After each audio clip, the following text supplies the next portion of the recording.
the Plumbing Marketing Profits Podcast. Interviews with $1 million plus plumbing and HVAC business owners on how they market and grow their companies in today's economy. Hear directly from the most successful leaders in your business and discover what they are doing to keep their phone ringing, trucks running, and businesses booming.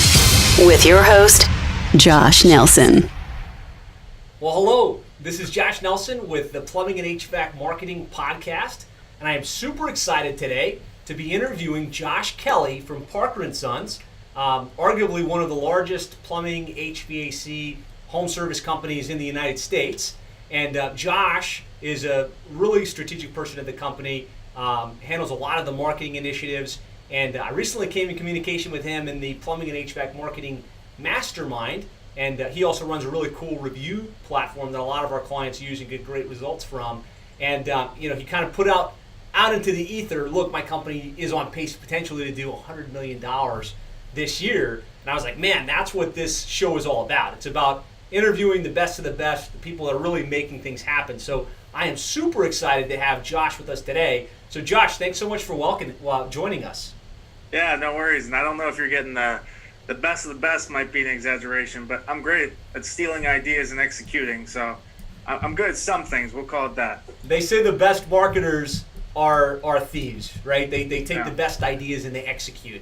Repurpose is what we like to call it here. But yeah, repurpose. That's a good way to say it. So I gave a little bit of my snapshot, but obviously you can share with the audience a little bit more about where you're at as a company. So just kind of tell us what Parker & Sons is all about, kind of how the scope of the operation. Yeah. So Parker & Sons, we're a family-owned business. It's actually my family that owns the business. I did the marketing for them for about 13 years, really up until January. I was fully doing the marketing. Now I've stepped back a little bit because I'm running Review Kangaroo on a day-to-day basis. But we bought the business about 13 years ago. At the time, it was about a $6.5 million business, had about 30 employees. This year, we're actually on track to hit maybe 110, 105. But I don't think we'll keep that up. I think we'll end up hitting about 100. We did 82 last year. Wow. So pretty crazy growth. But that's kind of normal for us. That's the biggest dollar growth, but the percentage is about right, about what we normally grow every single year. And we do just Phoenix area, all residential service. We really don't do any commercial, no new construction. It's just houses. We're in anywhere from 700 to 900 houses a day. We just added our 450 employee last month. So some pretty crazy growth and exciting stuff. That is pretty exciting. And so I mean, 80 million for most of our listeners. That's just staggering. It's a lot of houses. that's a lot of houses. How far up on the ladder does that stack you guys in terms of the biggest in the industry? Do you know? No, I know for the most part. If you were to take most of the largest players in the United States, I actually work with them through Review Kangaroo. So, we're not the biggest by any means. You got Horizon in Philadelphia was just probably the biggest. You got Four Seasons, Jerry Kelly. We're probably maybe the edge of the top 5 size-wise, definitely top 10, at least for residential. There are some new construction companies that are pretty huge too, but we don't do any new construction. Right. Yeah. Awesome. So that's amazing. So you guys, brace yourselves. There's going to be some cool insights on this interview. Not every day we get to talk to one of the top 5 largest plumbing HVAC companies in the industry and how they market themselves. But before we go there, tell us a little bit about yourself. Like, how did you get involved in the business, and kind of what's your background? So I kind of grew up in the business. My father actually used to work. He was an accountant for Rotor way back in the day. Okay. So that's how kind of we got into it. And I did, plumbing and installs when I was in high school, when I was, over summers. And right after college, I went and worked for ESPN for a couple of years. And my father really needed some help, really running the marketing. And I kind of stepped in as a 23-year-old, 24-year-old, running a pretty significant budget at the time. And kind of figured it out from there. It's not like I'm like most people, I kind of tripped into things, and sometimes it really works out when you trip into things. Tripping. So it's not like, I had this grand scheme, really running a marketing firm or, a review program or even doing our own businesses with marketing. It just, you needed help, and I was fresh and willing to learn, and that's kind of how it happened. Fantastic. So I mean, that kind of gives us a sense of kind of where you came from, kind of your evolution within the business.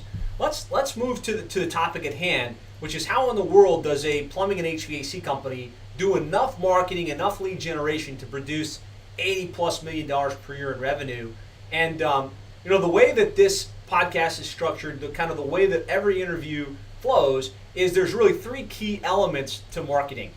Market, who do you sell to? Message, what's your message? Why does somebody choose you versus the competition? And then media. So what media sources do you use to get that message in front of your ideal prospect? So let's start with market. How do you guys define your ideal customer or that target market at Parker & Sons? So it really depends on what medium we're talking about. Now we have it generalized, just like everybody else, 35 to 54. We generally skew a little bit more female because they're the ones who call in, right? General homeowners over a certain income. We all play that game. But realistically, we break it down. Really, if you were to take our marketing success, and marketing is a small piece of what made us really grow. Really, it's actually the maximizing of revenue is what really made us grow, because we have more money to spend. When you have more money to spend, you get more calls. And when you got those calls, they were worth more to you. So it's like this snowball effect, right? But our audience really depends on what medium we're going after. We try to stay within that 35 to 54, but there are exceptions depending on what medium we're buying and what we're trying to do. And really, for us, I'll kind of tackle kind of all three of these at the same time if you're okay with it. Absolutely. But for us, what we really did is, number one, we maximized the calls we were already getting. And then we tried to own pieces. So what I mean by that is we were a big fish in small pond. I'm a big fan of doing that. And we started with, we couldn't afford TV to start. We couldn't do branding. We couldn't do a lot of things that we do now, right? And most companies can't do that effectively because you can't be a blip on the radar. You have to have a really strong presence. In our opinion, with where we're at now, we have to be the strongest presence. Otherwise, we won't do it. But we started by really owning neighborhoods. So we just kept trying to find an audience where I knew if I bought that tiny radio station, I could own that tiny radio station, right? So that's how we were picking our audience to begin with. And then once we got, saturated that pond, we moved to another pond or, a bigger pond. It all depended on the situation. But, for us, especially in the beginning, but even now, it's about efficiency. So at one point, our cost per lead, when I mean lead, we actually define lead as a booked call, was right around $12. Wow. Which is pretty crazy low. I mean, the industry average is over 80, right? Yeah. But it's because, we were trying to dominate small spaces and just maximize every dollar we spent and maximize every call that came in. Nice. So can you talk a little bit about how you go about dominating a small pond like that? I know you said buy a radio station and own it, but just kind of explain that a little bit more. Well, there's three things that work in marketing, and they work without fail, without exception. This is not groundbreaking things, but some people don't think about this. There's three things. There's consistency, there's frequency, and there's longevity. Now, the problem with that is all three of those things are actually pretty expensive, right? But if you get an area or a median or a radio station or a neighborhood where you're talking to a small enough audience, you can actually do all those three things. You can be in front of their face constantly, not every day, not every minute, but making it seem like you're that way, right? So there's all kinds of strategies to doing that. Consistency, like we absolutely do not do summer campaigns. We advertise year round across the board. I know that when I advertise in off season, I'm growing market share significantly. That's where I actually make the biggest gains. Now, you also want to fish where the fish are biting, so of course we're advertising in the summertime, right? But I could get that consistency by having a small firm. And then, what was it, consistency, longevity. We just, if we're going to turn something on and we base everything, we track everything, but if it's working, so for us, it's really anything under $25. If I'm getting a $25 cost per lead, which seems really low to most people, and that's for, I'll pay more for an install. I'll pay more for a dig job, obviously, but that's on average. Then I'm going to keep doing it until it dies, more or less, right? I'm not doing that jump in, jump out campaign. I'm in for the long haul. I'm trying to build relationships.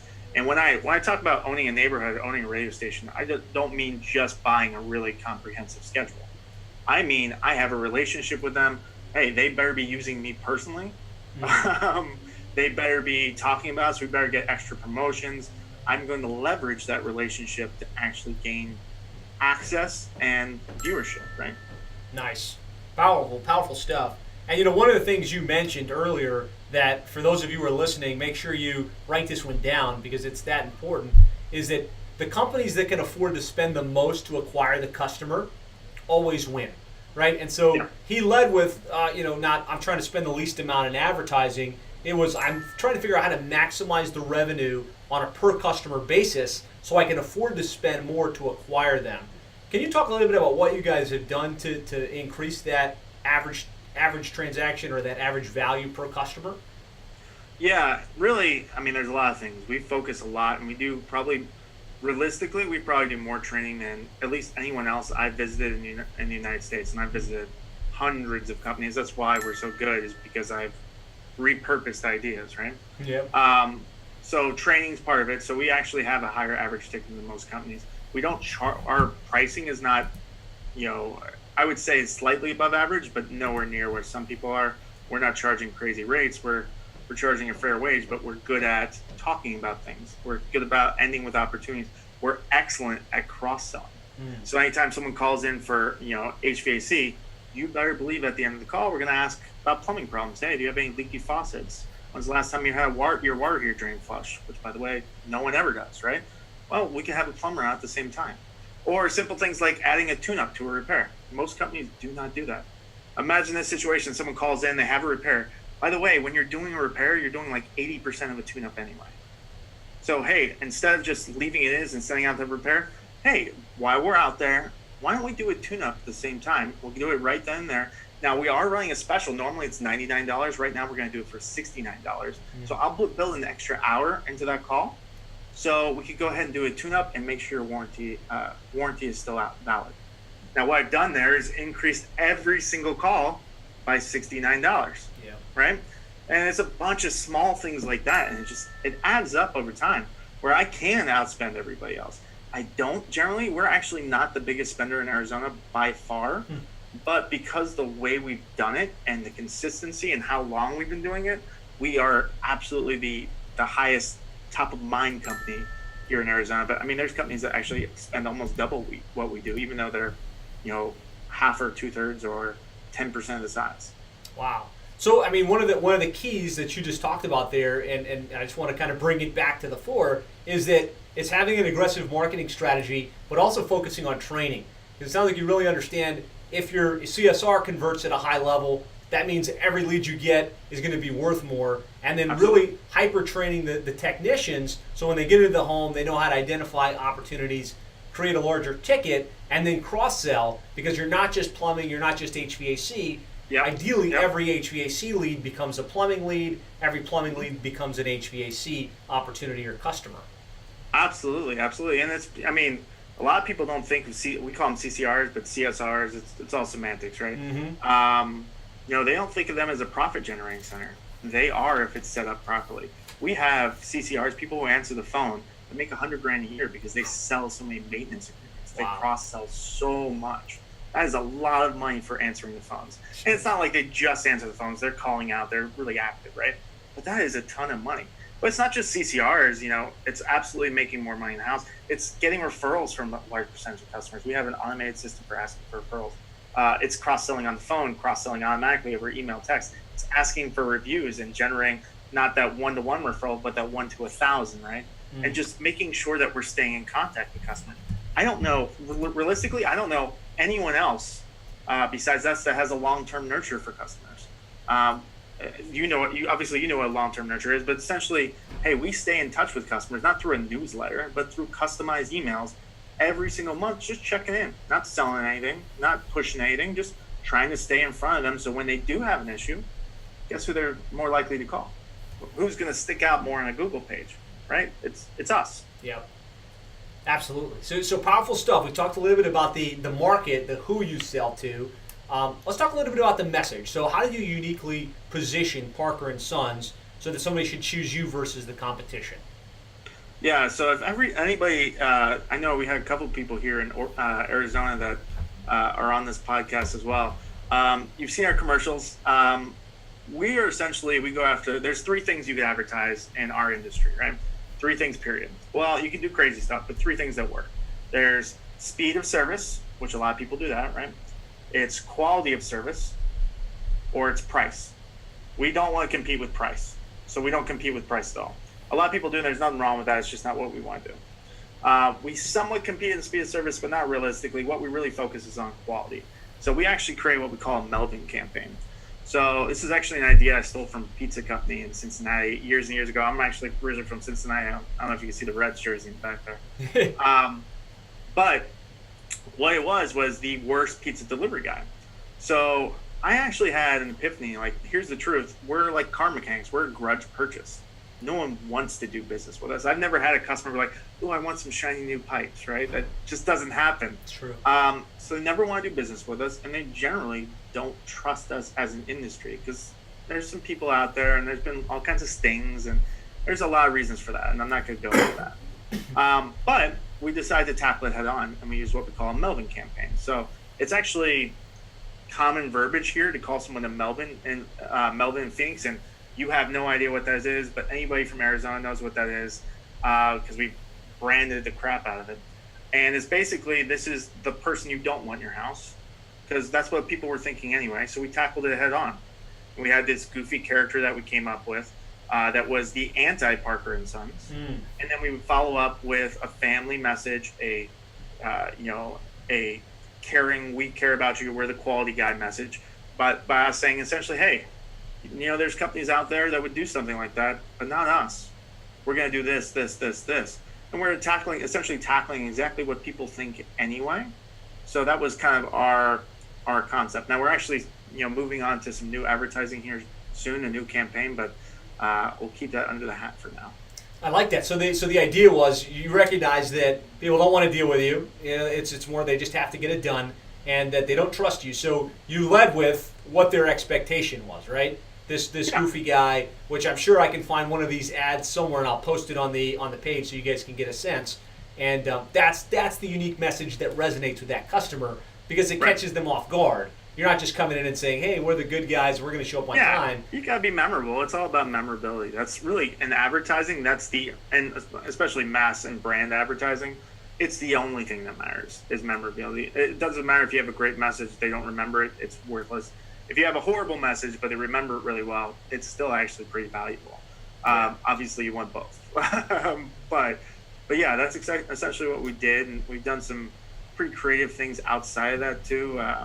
Like if anybody's ever been to a sports stadium here in Arizona, I was actually featured in the business magazine for coming up with bathroom ads, which sounds weird to say, but some unique concepts where we get undivided attention and just do things differently. We're trying to play in that small pond where I could own things, right? Nice. Can you talk a little bit about that, like what you're doing at the sporting events? Yeah, so we're with the Diamondbacks, we're with the Coyotes. We used to have a deal with ASU, we have a deal with the Suns. And what we did is, so you've seen Johnny boards in the bathroom where it's like a board and it has like 5 ads on it, right? Mm-hmm. That's not what we're talking about. Okay. What I literally did is the Diamondbacks came to me years and years ago and said, hey, we want to do something with you. And I said, we walked through the stadium, we thought about some ideas. TV time's really not that important to me for a Diamondbacks game because you can't own it, right? I can't be that big fish in a small pond. So we started looking at the bathrooms, and I said, how much do these Johnny boards cost you? How much do you actually get for these Johnny boards a year? And we came up with a price, and I said, here's what we're going to do. We're going to take these Johnny boards off the wall, and I'm not going to replace them with my Johnny boards. I'm going to paint the wall. So what I mean by that is, if you go into the Diamondbacks restroom, there are literally the entire walls are painted with Parker & Sons. Wow. Above every single urinal is a story, a joke, and an example with Parker & Sons and our information on the back of every single stall door, right? What I'm doing there is, imagine another time, I can't think of any, where you really have 30 seconds of undivided attention. That's true. I mean, it's inappropriate to look around in the bathroom. Yeah. And if you're a woman, you're in the stall, there's nowhere else to look at, right? So I could tell a story there and be that big fish in a small pond for actually a pretty reasonable price. That is actually a very, very creative idea that I've never heard. So kudos for kind of innovating that concept. Yeah, it all goes back to the same thing. I wanted to, it's part of that bathroom deal is no one else is allowed to be in there, period. I own that bathroom. It's obnoxious. They can't. That's why I try to do with right? everything, right? That's the goal. That's awesome. So we've talked a little bit about the market. We've talked a little bit about the message and kind of how you position yourself differently. Now let's talk about the media. And we spoke a little bit about sporting events, but obviously you guys have a very diverse marketing strategy. Let's talk a little bit about the different media that you tap into to generate that attention, to be that big fish in the little pond that you keep referencing. Yeah, I mean, our pond has gotten bigger and bigger as we've grown. So we do things that most people couldn't really effectively do. Like we do broadcast TV, and we spend a lot of money in broadcast TV. We do radio, and we spend a lot of money on radio. We kind of go all over the board at this point, but we didn't start that way. And I wouldn't suggest most companies doing what we're doing unless you're, really willing to spend a lot of money. You're spending $100,000 on TV and you're in a major market. Don't do it. It doesn't make sense. Now you could do cable and you could zone and you could own a small area and do it, but you have to own something. Otherwise, it's really not worth doing. Just decide what you can own. But nowadays we're kind of all over the place. We have a pretty significant budget. We spend a lot on PPC. We spend a decent amount on SEO.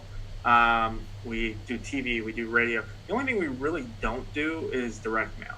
Okay. And the only reason we don't do direct mail, I know lots of companies that love direct mail and swear by it. We haven't had real success at it. But beyond that, it's one of those things I just can't dominate. Mm-hmm. There's no way for me to own mail because anyone can do mail and everyone besides me does mail. Right. So does that kind of answer your question? It does. So let's drill down on TV a little bit. So obviously you're a big player. So for the vast majority of those listening, this strategy won't apply. But if we're trying to pick the brain of a $100 million plumbing HVAC business, are you running on the networks? Are you running on cable? What's kind of the mix on that regard? Yes. All of the above. So even on TV, we're still running, big fish, small pond things, right? So I can't own Channel 5 effectively. But what I can do is own certain segments, certain day parts, certain times. So we actually roadblock quite a bit. And what roadblock means that really no matter what channel you're watching during a certain time of a certain type of program, you're going to see us whether you want to or not. And we buy frequency campaigns. So we're getting a lot of mentions. We're owning certain day parts, right? And really what we're focusing on is things that aren't easily or often DVR'd. So things like news. Local news is not DVR'd very often. Crazy shows like Judge Judy. There's people who watch Judge Judy or Family Feud, religiously. They don't record them, so that's a good place for us to be. So that's what we do. On TV, really what we're doing is, yes, we do cable, but only specific types of cable. We're looking for things that don't get DVR. You'll never see us on, I don't say never, but you wouldn't see us on like The Walking Dead on AMC because I just know it's not frequent enough for me to get, if it runs once a week, I can't be that dominant presence. I can't, right? But, the Channel 3 news at 7, 8, and 9, I could run 3 spots every single hour and then have a campaign where they mention me 3 times an hour on top of that and really own something, right? Where I don't care how much you're spending on that station. I'm the only one with that sponsorship. I'm going to have more of a presence than you could ever have. And that's the way we play TV right now. And that's awesome. It's a great point. What you don't often think about is the propensity to have something DVR'd. Because if they're just going to DVR it, they're going to skip right past your ad, and you'll have virtually no bang for your buck.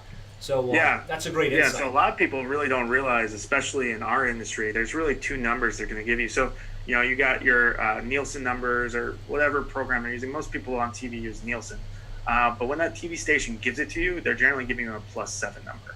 So what that means is it's been watched in the last 7 days after it ran. To me, that's actually not that valuable because no one's going to sit and watch my commercial if it's recorded. So I actually use just the live numbers. So sometimes I could justify a +1. But whenever you're pulling TV, cable, whatever, make sure you're pulling live numbers instead of +7. They're going to want to give you +7 because it makes it look better. But for our industry, we just can't drive excitement. We just have to be memorable. So people aren't going to stop and watch our commercials. It's just not going to happen. So it needs to be watched live, more or less. Great point, great insight. So Brenda's chiming in with a quick question, and we want your questions, guys, because we're doing this live. She goes, what kind of campaign do you have where you're mentioned outside of the commercials on news? So we do sponsorships. So if we're talking about TV specifically, we do closed caption brought to you by, where we're getting mentioned twice a program. We do a ending screen where they mention us, sponsorship brought by. Like on Channel 3, we have a 103-degree contest, right? So the first customer to choose 103 degrees gets mentioned 5 times in every newscast. Closest one wins a cruise that we give away. It's about sponsorships. It's about trying to, and especially this year because it's a political year, the beauty of that is sponsorships don't get bumped because they're in-program material. Yeah. So there's no risk of that. Now this year won't be that big, but presidential year, it's always a nightmare. Yeah. I don't have to worry about a lot of that stuff. Very great insights. Really appreciate you opening the kimono and sharing some things we don't often get to kind of see into. So this is awesome. Thank you for sharing. So we talked about TV. How about radio? There's obviously a little bit different play on radio. What's the strategy as it relates to radio for you guys? So radio is it's different, but it's the same strategy. I'm still trying to own day parts, right? So we do top formats. I'm not the biggest fan of music formats. I think it's harder to win on because your commercials stick out more, right? Generally, I like to do endorsements where I get to own a certain segment and I get to, borrow that endorser's authority. So having the right endorser is really important too.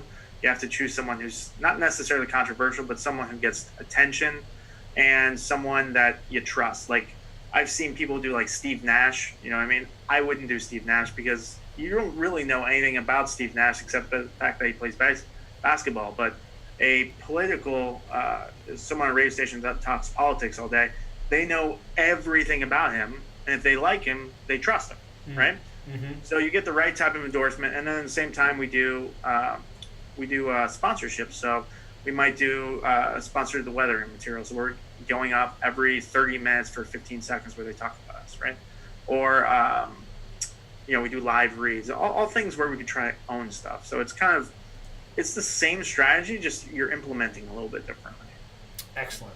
Yeah, so that's great. So it's not necessarily the, hey, need a plumber, we're your guys type of ad. It's really more of a, this is brought to you by Parker and Sons, or one of the hosts speaking about their experience with you guys, that type of stuff.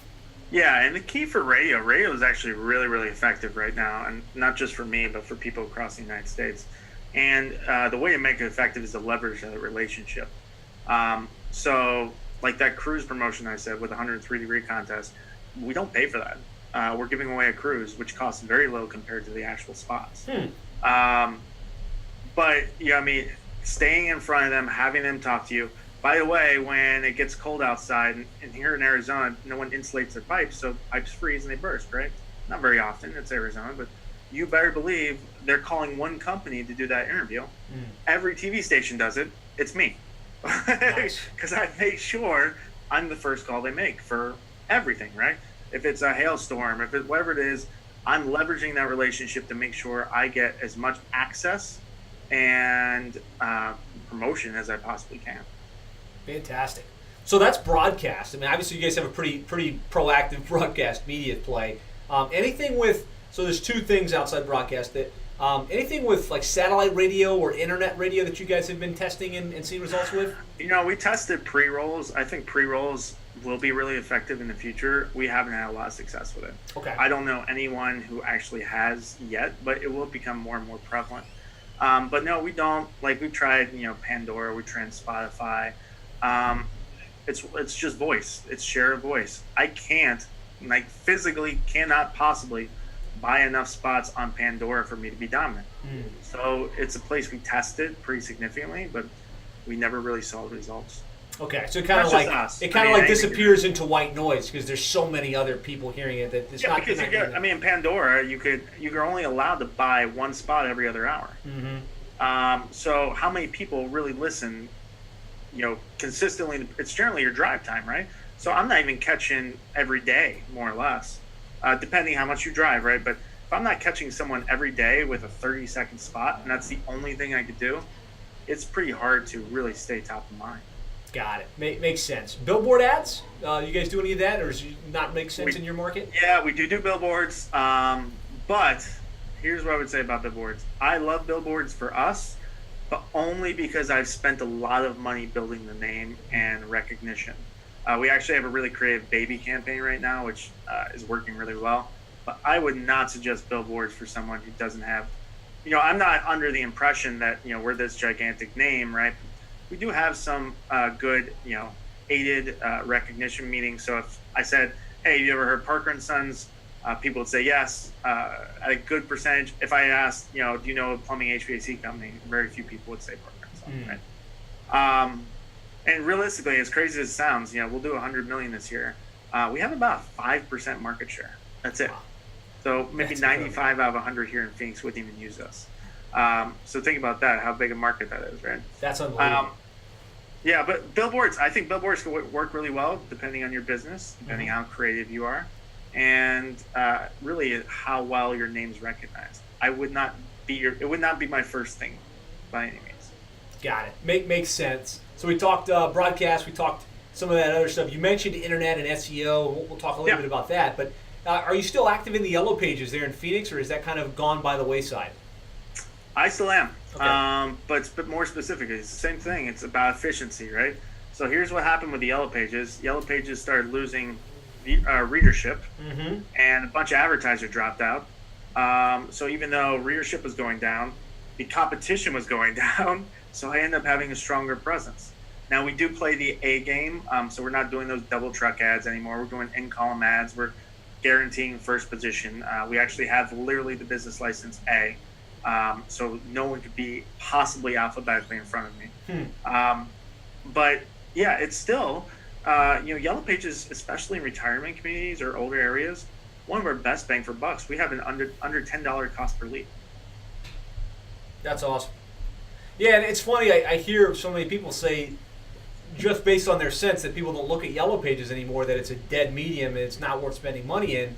But a lot of the big guys like yourself that really know their numbers and are tracking things find that it still generates a good return on investment. So it just makes sense to be there. Yeah, I mean, the key is, I've heard all kinds of people say, radio's dead, yellow pages dead, newspaper's dead. Now, we don't do newspaper either. I know companies, huge companies, that are driven almost exclusively by radio. Like Four Seasons Chicago has a ridiculous newspaper budget, and they kill it off of it. Wow. If done properly, and you're doing it smart, and you track things, there's all kinds of things that still work that people think are dead. Yeah, great insight. So before we dive to the internet stuff, how about public relations, public engagement, trade shows, home shows? Do you guys rely on that at all for lead generation and business development? We're real big on social proof. Okay. So in ways, yeah, we have PR campaigns, but not ones that we run, like that Channel 300 3-degree contest. You better believe I require them to hire a PR firm to push it. We donated $500,000 to Special Olympics, right? Wow. Special Olympics drove that business for us. We actually made money off it. It was a win-win-win, right? And that way we do PR. Outside of that, we don't really do trade shows. It's not that you can't make money on them. It's about efficiency for us. So we found that we were chasing our tails a lot. We aren't great, not that you can't be, but we aren't great at following up those leads afterwards and closing a lot of them. So the time spent and the money spent really wasn't making financial sense for us. But I know companies that do amazing at it. It just depends on how you're set up. Excellent. So now let's talk a little bit about internet. We don't have to talk a lot about it, but talk to us a little bit about what you're doing from an internet marketing perspective. Yeah, obviously we're doing PPC or SEM. We're buying keywords. We tend to focus on long-tail keywords. Okay. Because it's about efficiency. If I'm paying $80 for a lead, I can't get a $25, or $80 for a click, I can't get a $25 lead. It's not possible, right? That being said, if it's an install, I'll pay $80 all day. But it all depends, right? So we do PPC, we do SEO, we do remarketing. So we're following up, cyber stalking customers for a few days. Yep. And then we buy leads too. So, we have a special deal with Home Advisor. We have a special deal with ASM Air, if you guys know who that is. Really a bunch of companies. As long as it makes financial sense and we can follow up and track it, I buy leads from anyone. It doesn't matter to me. There are no bad leads to a point. For the most part, there's not. It's about efficiency. So if I could buy, 10 bad leads at $10 and I close 3 of them, that's still a win. You know what I mean? Right. I'm not mad at that, right? And we have the ability to follow up with people pretty effectively. We have a pretty big call center, so we could be very timely compared to other people. So we have an advantage there. So we do a lot of stuff digitally, and we're doing more and more digitally just because that's where people are going. That's how we started the review program. Last month alone, we got 500 reviews on third-party sites. That's insane. It blew up our Home Advisor. We kill it on Home Advisor now because we have 10 times the next closest company's reviews. It's a review platform. So is Google. So is Yelp. So is Facebook. And everybody's got their issues on each of those. But, it's important to customers. It's important to us. So it's interesting with all the leads you guys probably get through branding that you're buying Home Advisor leads, and you're probably all in on that. A lot of people's big qualm with it is they get bad leads. By the time they talk to the person, the lead's already gone flat. It sounds like you had something unique with the way that your call center handles it that makes it work for you. Can you talk a little bit about that? Well, I can't go into Home Advisor too much because we have a special agreement with them. So we're not a normal Home Advisor company. All right. Home Advisor is really a speed game. It's how fast you can answer. And you're right. You will get dead leads where they're no good coming straight from the beginning. You have to be aware of that, and you have to manage that, and you have to have a system for that. And most importantly, you got to track. What really is a bad lead can be different to each company, but it's about your closing percentage. What's your actual cost per booked call? You can chase down a few bad leads if that still makes sense, right? So does that kind of answer? Yeah, it does. Just make sure you've got a mechanism, almost like a sales team, to follow up on those leads, even if you're a small player. Yeah, we have a whole team specifically. So we also have a deal with Costco. We're in Home Advisor. We have a literal physical team here that focuses just on buying leads essentially, and then following up with them. Nice. Yeah, so I think the key there for you as a listener, whether you're a little small player or a massive player, or you're kind of somewhere in between, if you're going to play with the home lead buying services, you need somebody whose core function, and maybe it's you, is to the second the lead comes in, follow up immediately and have a multiple touch process to follow up with those leads. Yep, assign responsibility. If no one's in charge of it, or if everyone's in charge of it, no one's in charge of it, right? And that's how you fail on systems like a Home Advisor. Yeah.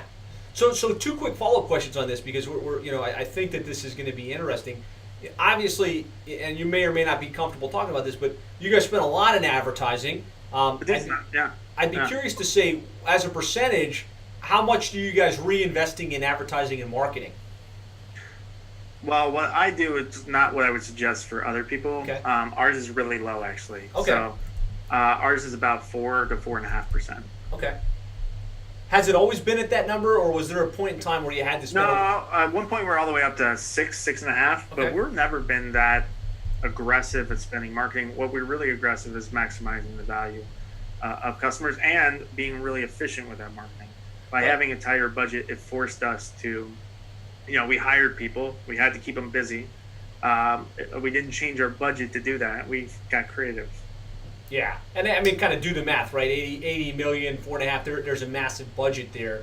Yeah, it's a big budget. There's no doubt. The other question is, for you guys, since you do so much on the branding side, and this is probably the more interesting question if you have off the top of your head, what percentage of that goes to internet marketing versus all of the other, if you had to carve your budget into pieces, how much of it actually goes to the internet marketing stuff?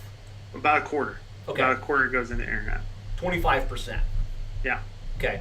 And I think that's going to differ as a large company versus a little company. But I think the insight that I want all of you to glean from this is you should not be 100% in any one medium. I see many of you, you just want to put 100% of your marketing into internet. And that's great. Internet is where it's at. But you need to have a diversified strategy, and it should not be 100%. Did you agree with that? I 100% agree with that. So many companies buy. Now, there's really two types of advertising ultimately, right? There's direct response, and then there's branding based, right? I never am a fan of anybody doing one exclusively over the other, right? So internet's a direct response system, right? You're getting calls right then and there, and there's beauty to it because you can turn on and off. You know how much you're paying. It's very easily trackable. There's a lot of benefits. But after that ad is shown and disappears, it has zero value. It's gone forever, right? Branding is the exact opposite. It's very hard to track, but it's a long-term play, right? That branding sticks with people for a long time. So you have to be able to do both because they influence each other. That's a powerful insight. Guys. I just wanted you guys to ponder that. The fact that direct response has immediate gratification. It's easy to track, right? Like you just said. But it's here and it's gone. The money invested in your branding, the TV, the radio, the other stuff, has a long-term impact that stays with people. And that's why you can't just ignore the branding side of the equation. Yeah. And when you're small, you're going to skew more direct response. And as you grow, you'll skew more and more branding because your capabilities change. Yeah. But you got to do both no matter what. I mean, there's different levels of branding, different ways of branding. Any company, regardless of size, could do branding. You're just going to be branding to a smaller group. Yeah. Realistically. Great point. And actually, Brenda just posted a question that I was thinking myself. It was the next question I had written down. So, Brenda, we're right in sync on this stuff. How do you track all of this? And what's the best way to track which lead sources are generating return, et cetera?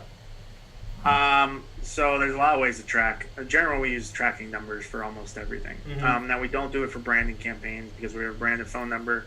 And then realistically, like those bathroom ads, it happens, but it's super weird when it happens. Very few people call us from the bathroom. They're sitting on the John and they plug the number in, right? It literally has happened. It literally has happened. He goes, I'm in the bathroom right now, and I know I have a plumbing leak. I had to leave to go to the baseball game. It's like, what are you doing, man? But it's very rare where that happens. But on any direct response, we use tracking. We obviously lead source on the phone.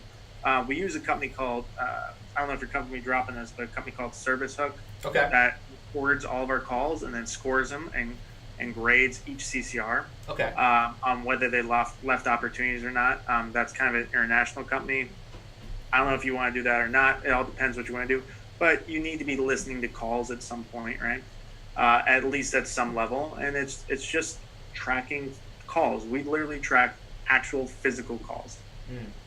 Yeah, so I mean, Service Hook, Call Source, two great services that'll help do this. Service Titan, a great platform, Brenda, if you're looking for something that can track the call back to the lead source. Cutting out a little bit there, John. And then dispatch it out. There's some great mechanisms for that. Are you still hearing me, Josh, or did I cut out? Josh, I'm losing you a little bit. Your internet's a little slow. Is everybody else seeing that? Can you hear me now? I can hear you. Okay. There you go. All right. Sorry about that, guys. Hopefully we're back online here. Yeah. All right. So let's talk about, out of all of those marketing sources, what seems to work best? What seems to generate the most new leads for you? Of all the marketing sources, what generates the most leads? I mean, we're kind of all over the board, is the truth. We're spread far enough or wide enough that we need them all. All right. We have a lot of people. We need them all. If you're looking for something like for a small company that really just blows out of the water, it really depends on the market. Like, I've helped lots of companies kind of across the United States on mass marketing and media buying in general. Key is you really want to do a few things. You want to find somewhere you can dominate, find somewhere where your competition isn't, right? And find a correct audience. It all depends on what that is. Some markets are way more competitive than others, and there's some things where people own a presence already. If you were to come into Phoenix, I could tell you cannot dominate certain radio stations because you could never catch up with me, no matter how much you spend. So I always hesitate to give like a direct answer, like, hey, if you had to do one thing only right now, if I had to do one thing only, we'd be stumped. Powerful. So just make sure you've got a diversified mix, and then find your niche, because there might be some opportunity that's been unutilized that could be a good play. For sure, absolutely. So now I want to shift to something that I know is near and dear to you, close to your heart, online reviews and reputation. You guys have literally maybe tens of thousands of reviews at this point? Well, we started Review Kangaroo actually, running it last January. So I think Parker and Son's gotten 5,000 reviews since then. Wow. So let's talk a little bit about that, kind of the genesis of the need for reviews, and then why Review Kangaroo, what's unique about it. Let's just talk about that. Yeah, so I mean, truthfully, I was scratching my own itch. I worked with companies across the United States. I literally at one point had hired, and we won't name names here, but I've probably hired almost every review system out there trying to figure it out. And the truth is, when we started the program and started building it, we were running 500 calls a day. And when you run 500 calls a day, you're bound to make a mistake almost every day. And what would happen is we would get 1 or 2 negative reviews a week, and we wouldn't get any positive reviews, even when we were using services. So I actually got a bunch of people I knew across the industry, really home services, not just HVAC and plumbing. So we got roofers in there, we got electricians kind of across the board. Flew everybody to Vegas and stuck them in a room and locked them in and said, hey, we're coming up with the perfect idea. And that's kind of how it started. And I really didn't have a plan on selling it originally. I needed to, own my own space, right? I needed to dominate that small pond, which Google's no small pond, but at the time, and really right now, it still is because no one's really doing it effectively. So the difference between our system and every other system is pretty significant. Really, you would have to see it to understand, but basically we run parent-child accounts, which is a really complicated way of saying that you own everything. We have a complete system. Everything's run through your website. We make it about a person. We are the only one still approved to actually screen or reviews by Google. And we're driving in a different way than everyone else. We don't send a single text message. We don't send a single email. We do chains where we follow up people, where we not only ask for reviews, but we actively cross-sell for you. So whether your texts or CCRs are good or not, I'm going to make them somewhat good. I'm going to do it automatically whether they want to or not. Obviously, they talk about it on top of it, even better, right? But we just have a much more active system, really built specifically for home service companies. And we get pretty good results, not just in reviews, but I think last study I saw from our we pull our own data, obviously. Our average client grows about 15% in revenue the first 6 months of the program. Wow. That's awesome. So I mean, Josh had the need to have a really good review system. He developed one. It's called Review Kangaroo. I put a link to it here on the chat. So if you want to check it out, a lot of our clients use it. It's a great platform.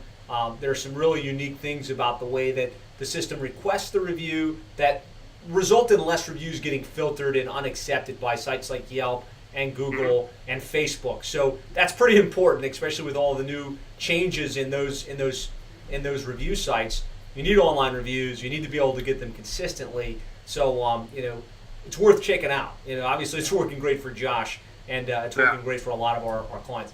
Anything else we should cover on the topic of reviews or Review Kangaroo? I mean, here's what I would say about reviews real simply. It's a space that's becoming more and more prevalent, more and more important. For our industry, it's about 87% of people look us up before they do business with us. So almost 9 out of 10. Here's what I would say.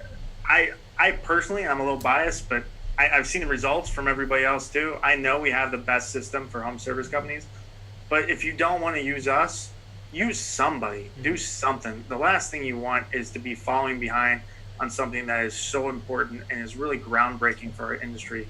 People aren't doing it right now. Get ahead, stay ahead, and dominate your competition. Yeah, that's just an absolute no-brainer. So, quick follow-up question from Brenda, and she asks, are you guys big on social media? Companies have boomed by spending on social media like Facebook. How are you guys leveraging that? So we actually are not nearly as good at this as we should be, is the honest truth. Social media, we do post on social media. We don't do a great job. We actually use it mainly for a recruitment tool, and we actually do really well for that. We have to recruit a lot of people, obviously. But as far as social media, I know companies that dominate on social media and grow their business. I was talking to a new member for Review Kangaroo. They went from 4 to 40 million in 3 years. Wow. Exclusively on social media. Amazing results.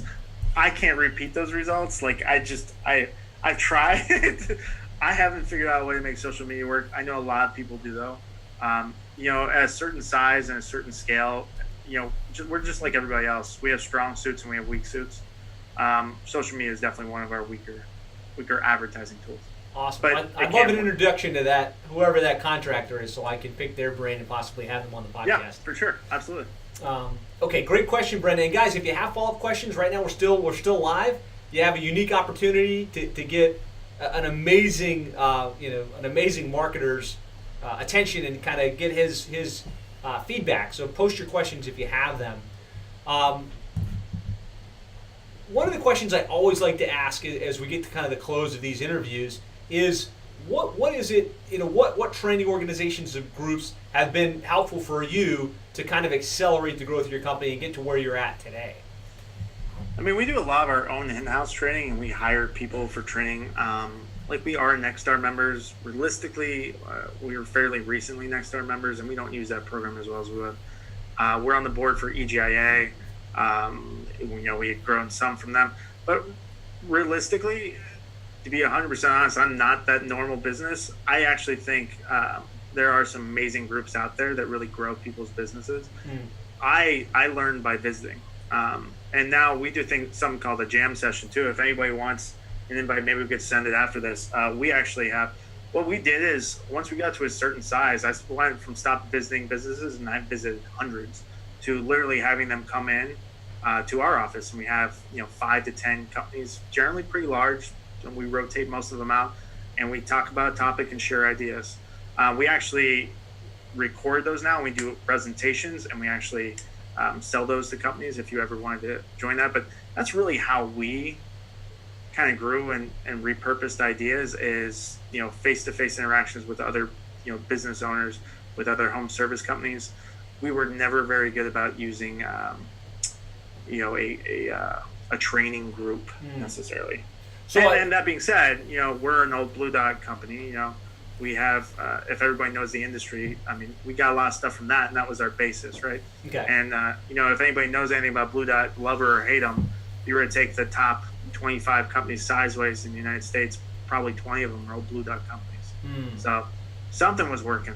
Something there. So, I mean, that sounds like a pretty amazing opportunity to connect with you and kind of have one of these jam sessions. Can you talk a little bit about what somebody would do to get access to that or to learn more about it?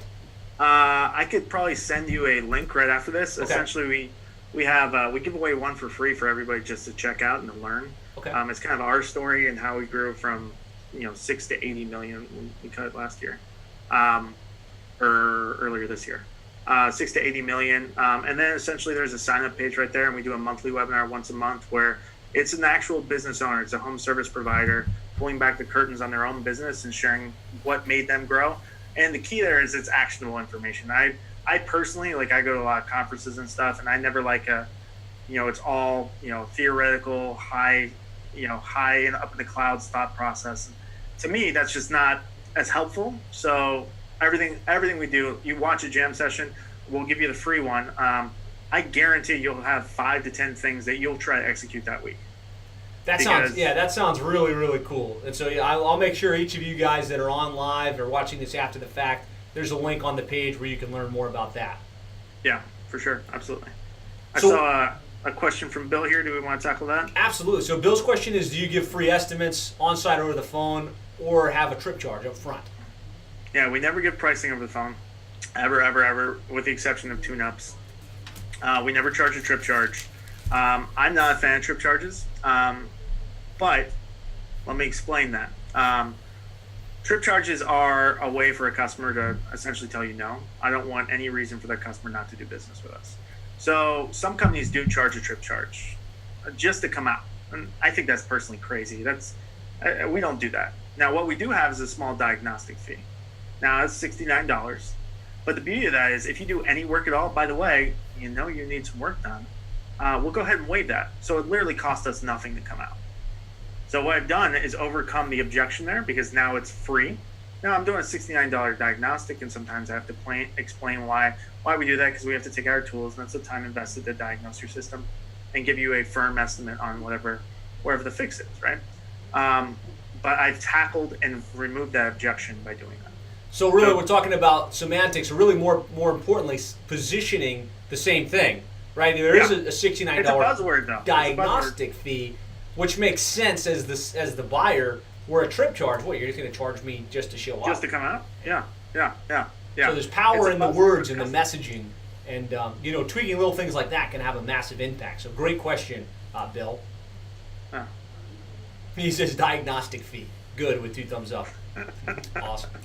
Well, I mean, I want to be respectful of your time. We're about an hour in, but we get a large group with us still. So if you have questions, feel free to post them in. But I like to wrap with one final question, and that's, do you have any additional insights or nuggets of wisdom? What would you say to that plumbing or HVAC business owner that's just trying to get to the next level? What would you say to them? I mean, there's a lot of nuggets I could drop. Some of those will be on those jam sessions too. But I mean, here's what I would say really simply. If you're, depending on your size, it's not really, but it's about efficiency. It's about maximizing the calls you already get. It's way easier to make money off existing customers than it is new customers. Simple things like, hey, if you want to solve any problem in your business, literally any problem whatsoever, start having meetings. If you meet on something, if it's important enough, once a day or once a week, and you get everybody in a room, just the annoyance of being in a room every single time will automatically make you start coming up with ideas. You could literally solve any problem by just being enough on it. I don't know. I mean, there's a lot of stuff. That's a broad question, man. Yeah. No, I think that's good. I think you shared tremendous value and tremendous insight. So thank you so much for your generosity. Thanks for sharing. For those of you that are listening, definitely go to plumbingmarketing.net. I will have a specific page for this interview in the next 24 hours or so. And I'll be sure to link to information about the jam session, link to the review Kangaroo so you can learn more about that. And Josh, thank you so much for your time. I really appreciate it. Yeah, no, I appreciate it having on. I hope I provide value for everybody. And, if you guys need additional information, I mean, there's a reason we are as big as we are. It's because I've met a lot of people that's influenced me, and I am absolutely of the opinion that I owe it to every other contractor to provide value to them too. So if you have questions, I always am an open book. Unless I'm specifically told not to share something, I will share it. So don't hesitate to reach out to me or to our business, or certainly check out those jam sessions too. They're pretty powerful stuff. So best way to reach them would be through the link, or is there some other mechanism you recommend? You can do link, or truthfully, you could just shoot us an email. My email, I'll give you my personal email. It's just josh@reviewkangaroo.com. Pretty simple. Or that's probably your best way of getting a hold of me. I'm not always available by phone, but you can always call the office here too. The number is 602-456-8832. Awesome. So now you've got Josh's contact information. A lot of people in comments saying, wow, thanks, Josh. This was great. Thanks for sharing. This was an amazing interview. You did not fail to bring the goods. So thank you for doing that. For those of you listening, if you'd like to hear interviews like this with other highly successful plumbing and HVAC business owners, operators, and marketers, be sure to go to plumbingmarketing.net. There you can subscribe. You'll get alerted as new episodes are posted. You also have access to our archive at this point, 20 plus interviews just like this with really successful folks. So thanks for joining us. For those of you that joined us live, thanks for joining us here, and we'll catch you on a future episode of the Plumbing and HVAC Marketing Show.